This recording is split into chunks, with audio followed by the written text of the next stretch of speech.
Un pavé routier bouscule l'économie et les habitudes. Face aux milliards investis dans des infrastructures classiques, une solution recyclée promet durabilité accrue, coûts nettement réduits, meilleure résistance aux pluies extrêmes, autonomie locale renforcée et remise en cause directe des modèles importés dominants, souvent coûteux, rigides, dépendants de financements externes et peu adaptés aux réalités sahéliennes actuelles, où l'entretien pèse durablement sur les budgets publics fragiles, freinant mobilité, services essentiels et croissance régionale, inclusive.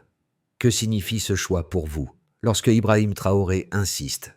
Un futur africain pourrait changer vite. Avant d'aller plus loin, une promesse simple guide ce récit. Cette analyse promet une chose claire: comprendre pourquoi une idée apparemment simple peut devenir un levier stratégique majeur. En examinant l'initiative portée par Ibrahim Traoré, l'enjeu dépasse la technique routière pour toucher à la souveraineté, aux coûts publics et à la capacité d'un État à décider selon ses propres contraintes. Le bénéfice pour le lecteur était précis. Saisir, en quelques minutes, comment une décision d'infrastructure peut modifier durablement les équilibres économiques et sociaux. Les enjeux sont élevés. Si le modèle échoue, le Burkina Faso resterait enfermé dans des schémas coûteux, dépendant de financements extérieurs et vulnérable aux chocs climatiques. Si le modèle fonctionne, il redéfinit les priorités.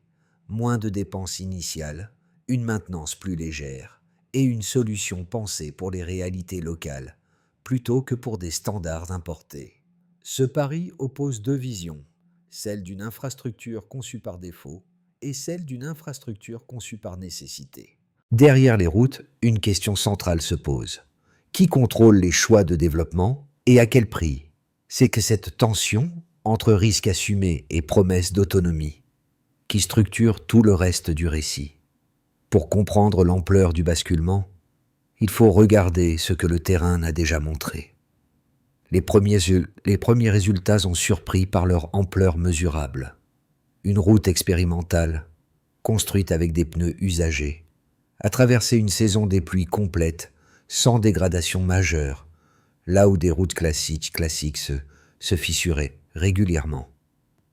Dans le même temps, les coûts annoncés étaient inférieurs d'environ 40% par rapport aux méthodes traditionnelles, un écart suffisant pour changer l'équation budgétaire d'un État aux ressources limitées. Ce constat initial éclaire le contexte dans lequel s'inscrit l'initiative d'Ibrahim Traoré. Le Burkina Faso fait face depuis des décennies à un déficit chronique d'infrastructures, particulièrement dans les zones rurales. Les routes y sont souvent impraticables une partie de l'année, isolant des communautés entières, des marchés, des écoles et des centres de santé. Les modèles importés, coûteux et dépendants d'entreprises étrangères ont rarement tenu leurs promesses sur le long terme, surtout face à un climat marqué par des pluies intenses et des températures extrêmes. Dans ce cadre, le projet n'est pas né dans un laboratoire, mais sur le terrain. Les premiers tronçons ont été pensés comme une réponse directe à un double problème: l'accumulation de pneus usagés et l'impossibilité financière d'entretenir des routes classiques. En transformant un déchet abondant en matériaux de construction, l'initiative a déplacé la question de l'infrastructure vers celle de l'ingéniosité locale. Ibrahim Traoré a présenté cette approche non comme une expérimentation isolée, mais comme un changement de méthode. L'idée centrale est simple: adapter l'infrastructure aux contraintes réelles plutôt que d'adapter le pays à des standards extérieurs. Cette logique explique pourquoi le projet a rapidement attiré l'attention, autant par son aspect technique que par sa portée symbolique. Le contexte régional renforce encore cette lecture. Dans une zone sahélienne confrontée à des pressions économiques, climatiques et politiques, chaque économie réalisée et chaque solution durable compte. La mini-révélation n'est donc pas seulement qu'une route à résister, mais que cette résistance ouvre une alternative crédible à un modèle dominant, jusque-là rarement remis en cause. À présent, revenons à l'endroit où tout se décide: la vie quotidienne. Dans les villages de l'est du Burkina Faso, les premières routes en pneus recyclés ne sont pas apparues comme une démonstration politique, mais comme une réponse pratique à un problème quotidien. Avant leur construction, les habitants décrivaient des pistes coupées pendant des semaines par les pluies, rendant tout déplacement incertain. Les commerçants perdaient des marchandises, les enfants manquaient l'école, et les urgences médicales devenaient des épreuves à haut risque. Les premiers tronçons ont servi de test grandeur nature.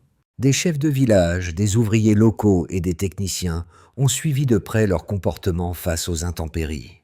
Lorsque les pluies sont arrivées, l'attente était mêlée de scepticisme. Pourtant, les routes sont restées praticables. Ce résultat précoce a changé la perception du projet. Ce qui semblait expérimental a commencé à être perçu comme fonctionnel. Le rôle de guide n'est pas incarné par une figure unique, mais par l'expérience collective. Les communautés impliquées dans la collecte des pneus et la construction ont observé, corrigé et amélioré le processus. Cette implication directe a créé un sentiment d'appropriation rarement associé aux projets d'infrastructures traditionnels, souvent imposés de l'extérieur et peu compris localement. Les impacts précoces sont apparus rapidement. Les marchés locaux ont vu une fréquentation plus régulière. Les trajets vers les centres de santé sont devenus plus prévisibles. Des activités économiques modestes, mais constantes, ont repris là où l'incertitude dominait auparavant. Ces effets, limités en apparence, ont servi de signal fort. La solution répondait à un besoin réel. L'enseignement central de cette phase est clair. Quand une infrastructure fonctionne dans la vie quotidienne, elle gagne une légitimité que ni les discours ni les promesses ne peuvent offrir. À partir de là, l'histoire s'accélère. Tout commence par un déclencheur discret mais décisif. Face à l'état dégradé du réseau routier et à l'augmentation constante des coûts des projets classiques, Ibrahim Traoré choisit de rompre avec les schémas établis. Plutôt que de rechercher de nouveaux financements extérieurs, il oriente l'attention vers une ressource négligée et abondante, les pneus usagés. Cette décision marque un basculement initial, non seulement technique, mais politique, car elle remet en cause la dépendance aux solutions importées. La première phase est celle de l'expérimentation contrôlée. Quelques tronçons pilotes sont lancés dans des zones rurales où les routes traditionnelles échouaient régulièrement. Les attentes sont modestes, presque prudentes. L'objectif n'est pas encore de convaincre, mais d'observer. Lorsque les premières pluies arrivent, la tension monte, les routes tiennent. Elles restent praticables là où d'autres devenaient impraticables. Ce moment agit comme un point d'inflexion. Le projet passe du statut d'essai à celui de preuve. La montée en puissance s'opère ensuite rapidement. Les résultats circulent au niveau local puis national. Les coûts de construction inférieurs, la résistance accrue et la participation communautaire attirent l'attention des autorités et des médias. Ibrahim Traoré commence à présenter le projet comme un modèle reproductible et non comme une solution ponctuelle. Cette exposition change la nature du débat. Les défenseurs des méthodes classiques réagissent, soulignant les risques supposés à long terme et la prudence nécessaire face à toute innovation non standardisée. La phase de confrontation s'installe. D'un côté, les promoteurs des infrastructures traditionnelles invoquent l'expérience, la normalisation et la sécurité. De l'autre, les résultats observés sur le terrain servent d'argument central. Les routes en pneus recyclés ne promettent pas un futur hypothétique, elles fonctionnent déjà. Cette opposition cristallise le projet autour d'un enjeu plus large. Faut-il continuer à appliquer des modèles éprouvés ailleurs ou adapter les solutions aux contraintes locales? Les répliques sociales apparaissent presque simultanément. L'implication des communautés locales dans la collecte et la construction crée une dynamique nouvelle. Des emplois temporaires se transforment en compétences durables. Les habitants ne sont plus de simples bénéficiaires, mais des acteurs du processus. Cette dimension renforce la légitimité du projet, car elle associe efficacité technique et bénéfice social immédiat. À mesure que le projet s'étend à d'autres régions, les répliques politiques deviennent visibles. le gouvernement commence à envisager un soutien plus structuré, tout en restant conscient des résistances internes et externes. Ibrahim Traoré maintient une ligne claire. Les décisions doivent être guidées par les résultats observables, pas par la conformité à des standards imposés. Cette posture accentue la portée symbolique de l'initiative. La séquence complète révèle une logique cohérente. Déclenchement par nécessité, montée en tension par la preuve, et réplique qui dépasse largement la question routière.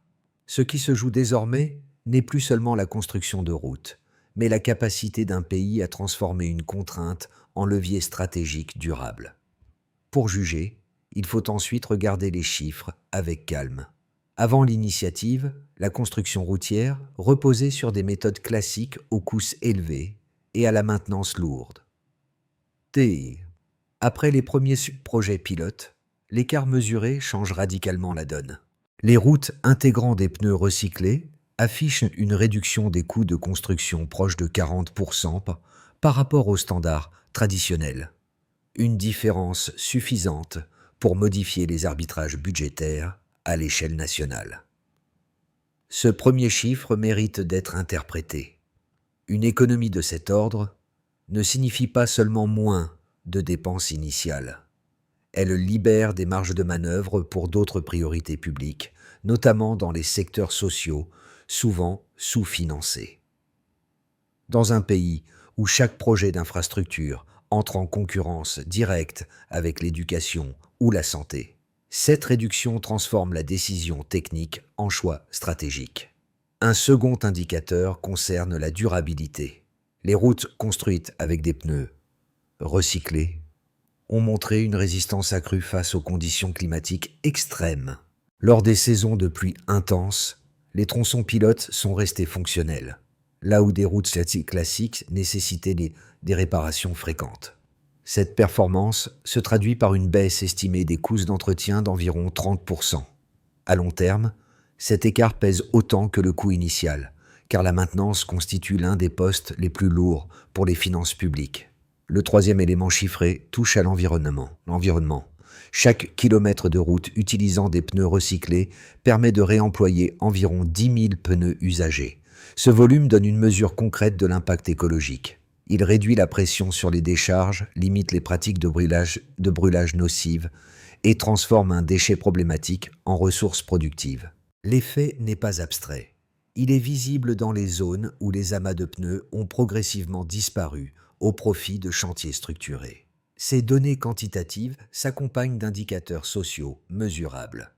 Environ 70% de la main-d'œuvre mobilisée provient des communautés locales. Ce ratio illustre une double dynamique: création d'emplois directs et acquisition de compétences techniques transférables. Là où les projets traditionnels reposaient largement sur des équipes externes, le modèle observé favorise une circulation locale de la valeur économique. Pris ensemble, ces chiffres dessinent un tableau cohérent. Réduction des coûts initiaux, baisse des dépenses d'entretien, valorisation des déchets et implication majoritaire de travailleurs locaux. Chaque indicateur, pris isolément, pourrait sembler modeste. Leur combinaison produit cependant un effet cumulatif qui explique l'attention portée au projet défendu par Ibrahim Traoré. La lecture des preuves quantitatives ne garantit pas, à elle seule, le succès à long terme. Elle fournit néanmoins une base factuelle solide pour évaluer l'initiative sans se limiter au discours. Les chiffres montrent que le modèle ne repose pas uniquement sur une promesse idéologique, mais sur des écarts mesurables par rapport à la situation antérieure. C'est précisément cette transition, du principe à la donnée, qui alimente le débat et prépare les étapes suivantes. À ce stade, le débat se durcit et les objections prennent de la place. Les critiques du projet avancent d'abord un argument de prudence technique. Selon eux, les infrastructures routières doivent répondre à des normes éprouvées sur plusieurs décennies, et l'usage de pneus recyclés ne disposerait pas encore d'un recul suffisant. Ils soulignent le risque d'une dégradation accélérée à long terme, difficile à anticiper sans série de données étendues, et estiment qu'une innovation trop rapide pourrait exposer le pays à des coûts imprévus futurs. Un second argument concerne la sécurité et la standardisation. Les défenseurs des méthodes traditionnelles affirment que le béton et l'asphalte bénéficient de cadres réglementaires clairs, facilitant le contrôle de qualité et la responsabilité juridique. À leurs yeux, s'écarter de ces standards pourrait compliquer la supervision des chantiers et créer des incertitudes en cas d'accident ou de défaillance structurelle. Cette position insiste sur la stabilité institutionnelle plutôt que sur l'expérimentation. Ces arguments méritent d'être pris au sérieux. Toutefois, la réponse s'appuie sur les données observées. Les routes pilotes ont traversé des saisons de pluie complètes sans dommages majeurs, là où des infrastructures classiques exigeaient des réparations fréquentes. Cette résistance empirique ne remplace pas des décennies de recul, mais elle fournit un premier niveau de preuve que l'innovation n'est pas fragile par nature. Sur le plan économique, la réduction simultanée des coûts de construction et d'entretien répond directement à la crainte de charges futures imprévues. Moins de réparations signifie moins de dépenses récurrentes, ce qui limite précisément le risque financier avancé par les critiques. De plus, l'intégration progressive du modèle permet d'ajuster les normes et les contrôles au fur et à mesure, plutôt que d'imposer un basculement brutal. Enfin, l'argument de la standardisation se heurte à une réalité locale. Les normes importées ont souvent montré leurs limites face aux conditions climatiques et budgétaires du Burkina Faso. L'approche défendue par Ibrahim Traoré ne rejette pas la rigueur, mais propose de l'adapter. Le débat n'oppose donc pas innovation et sécurité, mais deux conceptions de la fiabilité, l'une fondée sur des standards universels, l'autre sur des résultats observables dans le contexte réel. Puis vient le point où la signification dépasse le matériau. Tout change à ce moment précis. La révélation n'est pas seulement technique, elle est structurelle. Le projet montre que l'infrastructure peut devenir un outil d'autonomie plutôt qu'un poste de dépendance chronique. En observant les premiers déploiements, une évidence apparaît. La question n'est plus de savoir si la méthode fonctionne, mais ce qu'elle permet de déplacer dans l'ordre des priorités publiques. Au cœur de ce basculement, Ibrahim Traoré ne met pas en avant une rupture idéologique, mais un déplacement de logique. L'infrastructure cesse d'être pensée comme un produit importé clé en main. Elle devient un processus adaptable, enraciné dans les contraintes locales, capable d'évoluer sans attendre des cycles de financement longs et incertains. Cette approche modifie la relation entre l'État, les communautés et les acteurs économiques. Ce point médian révèle aussi un changement de rapport au temps. Les projets traditionnels promettaient des bénéfices à long terme, souvent retardés par des coûts de maintenance élevés. Ici, les effets sont rapides, visibles et cumulables. Chaque route achevée renforce la suivante, car les compétences, les matériaux et l'organisation sont déjà sur place. La conséquence est stratégique. Une solution conçue pour répondre à un problème précis devient un modèle potentiel. Elle n'impose pas une imitation aveugle, mais offre une méthode reproductible. À ce stade, le débat dépasse largement la question des routes. Il porte sur la capacité d'un pays à définir ses propres standards à partir de ses réalités. Cette révélation centrale explique pourquoi l'initiative suscite autant d'attention. Elle montre que l'innovation n'est pas toujours une question de technologie avancée, mais de réorganisation des choix fondamentaux. Et quand on revient au réel, les effets se lisent groupe par groupe. Les résultats sont désormais tangibles. Le projet d'Ibrahim Traoré ne se limite plus à une simple expérimentation. Il a ouvert un nouveau champ d'opportunités, tant sur le plan économique que social, qui touche plusieurs groupes au Burkina Faso. Tout d'abord, les communautés rurales bénéficient directement de cette innovation. Avant la construction des routes, l'accès aux marchés, aux écoles et aux centres de santé était un défi quotidien. Aujourd'hui, avec des routes solides et durables, les habitants peuvent se déplacer plus facilement et plus rapidement. Ce changement semble anodin, mais il transforme la vie quotidienne des populations les plus isolées, en leur permettant de mieux accéder aux services de base et de participer activement à l'économie locale. Les femmes, en particulier, tirent un grand avantage de cette nouvelle infrastructure. Elles ont désormais la possibilité de transporter leurs produits agricoles plus efficacement vers les marchés, augmentant ainsi leurs revenus et leur autonomie économique. Cette amélioration des conditions de mobilité leur permet également d'avoir un meilleur accès aux soins de santé et à l'éducation, deux domaines cruciaux pour leur épanouissement et celui de leur famille. Ces femmes, autrefois limitées par des routes impraticables, peuvent désormais se déplacer avec une bien plus grande liberté. D'un point de vue économique, le modèle de construction des routes avec des pneus recyclés a également un impact majeur. En réduisant de manière significative les coûts de construction et de maintenance, le projet libère des fonds pour d'autres secteurs essentiels, comme l'éducation ou la santé. Ces économies permettent de réorienter les ressources vers des investissements sociaux nécessaires, contribuant à un développement plus équilibré. Le secteur de l'emploi local bénéficie également du projet. En impliquant les communautés dans la collecte des pneus et la construction des routes, ce modèle génère des milliers d'emplois directs et indirects. Environ 70% des travailleurs sur les chantiers sont issus des zones locales. Cela crée des opportunités de formation, développe des compétences techniques et renforce l'économie locale de manière durable. En recyclant des pneus usagés, ce projet résout également un problème écologique majeur. Chaque kilomètre de route construit permet de recycler environ 10 000 pneus, ce qui réduit considérablement la pollution et la gestion des déchets.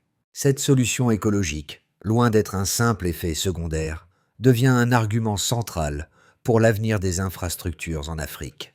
Au niveau régional, le succès de ce modèle pourrait avoir des répercussions bien au-delà du Burkina Faso. Si cette méthode s'avère reproductible et si d'autres pays africains l'adoptent, elle pourrait devenir un modèle de développement autonome, adapté aux réalités locales. Ce changement de paradigme pourrait inspirer d'autres nations africaines, confrontées aux mêmes défis d'infrastructure, à repenser leurs choix en matière de développement. Ainsi, les conséquences pratiques du projet dépassent largement les aspects techniques. Elles touchent au cœur du développement économique, social et environnemental, tout en offrant une alternative concrète aux solutions importées souvent inadaptées aux réalités locales. À l'horizon des prochains mois, 3 chemins se dessinent pour le Burkina Faso, chacun avec ses promesses et ses tensions. Dans le scénario le plus favorable, le projet rencontre un succès croissant à l'échelle nationale. Les autorités burkinabées, soutenues par les premières preuves solides du succès, décident d'étendre l'utilisation de la méthode des pneus recyclés dans toutes les régions rurales du pays. La transition vers cette approche devient une priorité stratégique, soutenue par des politiques incitatives pour encourager les entreprises locales à participer. Les résultats socio-économiques et sociaux se multiplient.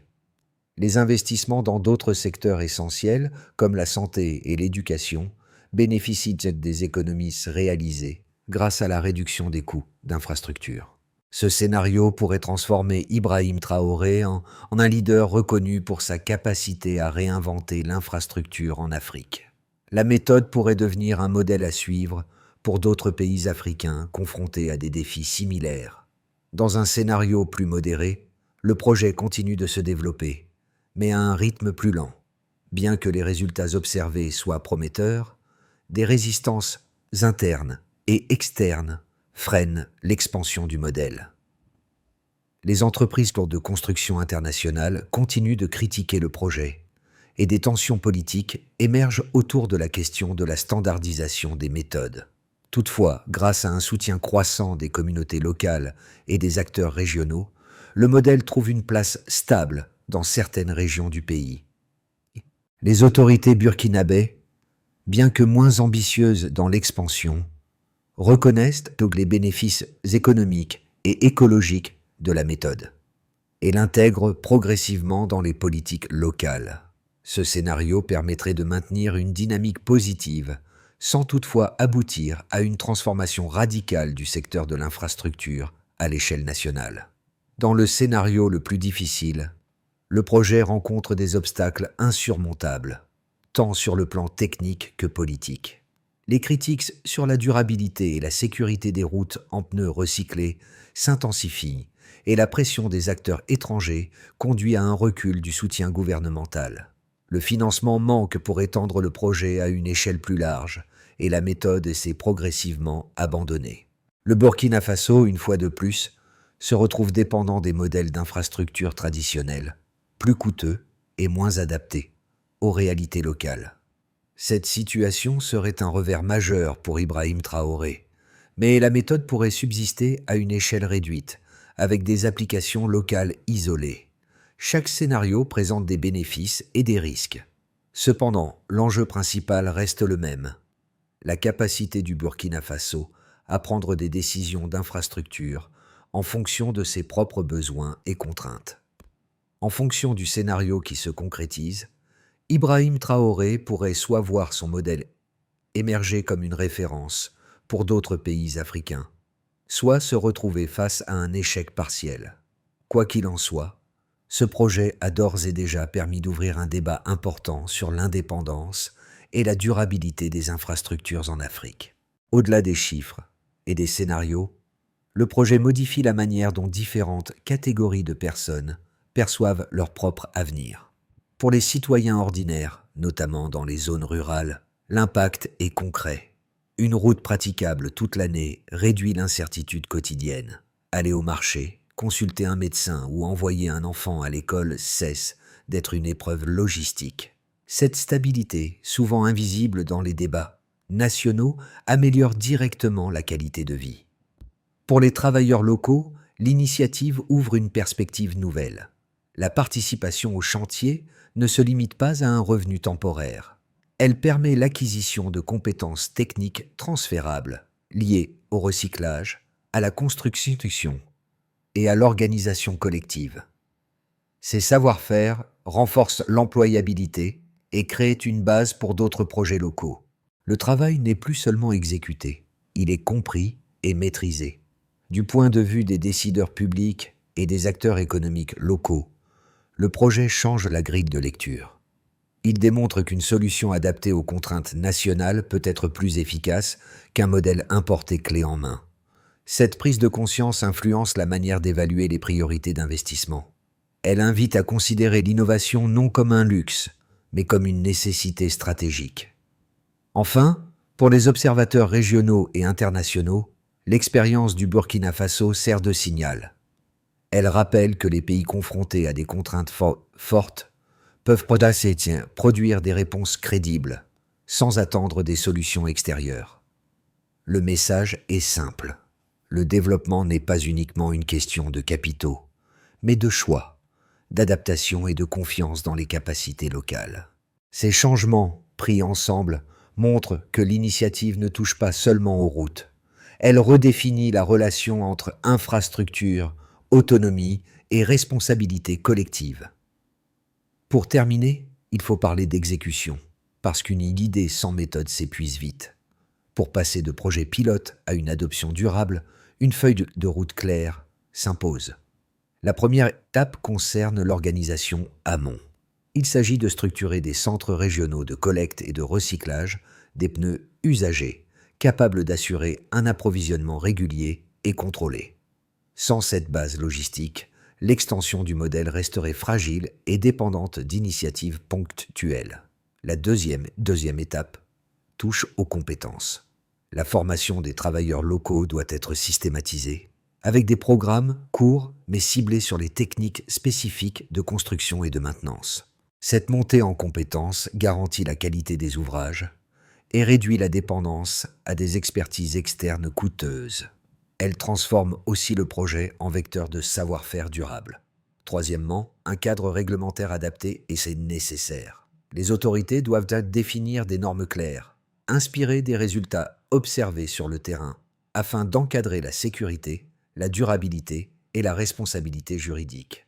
Ce cadre n'a pas vocation à copier des standards importés, mais à formaliser une pratique déjà éprouvée localement. C'est un passage clé pour rassurer les acteurs institutionnels et financiers. La quatrième étape concerne le financement. Les économies réalisées sur les coûts de construction et d'entretien peuvent être partiellement réinvesties dans l'extension du modèle. Des partenariats ciblés, nationaux ou régionaux, peuvent ça compléter ces ressources sans remettre en cause l'autonomie décisionnelle. L'objectif est de sécuriser la continuité plutôt que de dépendre de financements exceptionnels. Enfin, la cinquième étape repose sur l'évaluation continue. Des indicateurs simples, mais réguliers, doivent mesurer la performance des routes, leur coût réel et leur impact social. Cette transparence permet d'ajuster la stratégie et d'éviter une expansion aveugle. Dans cette logique, Ibrahim Traoré présente le projet non comme une solution figée, mais comme un processus évolutif. La réussite dépend moins d'une innovation unique que de la capacité à l'organiser, la réguler et l'adapter dans le temps.